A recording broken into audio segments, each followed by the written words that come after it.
Сәлем баршаңызға, құрметті оқырмандар. Бүгін сіздермен ең дәмді, ең керемет рецепті ораманнан, яғни ханым рецептімен бөлістім. Өте жұмсақ әрі нәзік, тойымды тағамның бірі.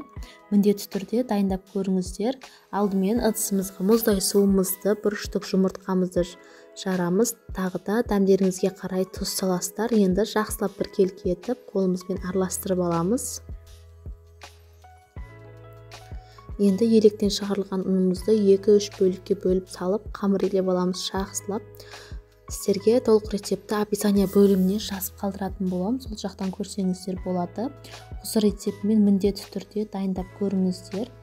Қамырымызды жақсылап илеп аламыз. Орташа қаттылау етіп, осы илеп алған қамырымызды бірдей етіп 3 бөлікке бөлеміз, яғни 3 суалаға 15 минутқа тындырып қоямыз. Тындырып қойған суала қамырларымызды осылай жұп-жұқа етіп жаясыздар. Астында денелеріңіз, қолдарыңыз көрінетіндей болу керек. Сол кезде біздің ханымдарымыз өте жұмсақ әрі дәмді болып шығады. Піскен кезінде осылай үлкен етіп және де жұқа етіп жаясыздар.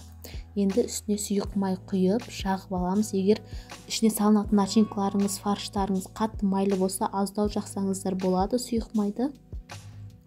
Егер құрғақтау болса, осылай көптеу етіп жақсаңыздар болады. Бұл біздің тамағымыз сәтті болып шығады сұйық май жаққаннан кейін. Енді начинка өздеріңіздің қалауларыңызға қарай, менде фаршпен, картошкамен, асқабақпен істесеңіздер болады. Өте дәмді болып шығады. Енді начинкамызды бірдей етіп 3 бөлікке бөліп аламыз да, барлық жеріне бірдей етіп тегістеп жайып шығамыз. Аздау болып қалды десеңіздер, тағы өздеріңіз көптеу етіп начинка салсаңыздар болады. Енді барлығын бірдей тегіс етіп жайып алған соң, осылай орама етіп, рулет сияқты етіп орап шығамыз ханымымызды. Көрдіңіздер ме, қандай жұқа болған, ішіндегі еттері, картошкалар көрініп тұр сыртында. Орап болғаннан кейін мантаваркамыздың бетіне майлап аламыз, асты жабысып қалмау үшін. Содан кейін барып осылай домалақ етіп орап аламыз. Бұны барлығымыз білеміз. Бетін де майлап жіберіңіздер, беті қаясып қалмасын, және де піскен кезінде өте жұмсақ болып шығады. Қалған 2 зуаланды да тура осылай жұқа етіп жайып, майымызды жағып, үстіне начинкасын сеуіп, әдемі бір тегіс етіп жайып аламыз. Сол тәрізде міндетті түрде осы рецептпен жасап көріңіздер. Өте дәмді әрі жұмсақ болып шығады. Сіздерге ұнайтын сөзсіз. Дайындап көріңіздер.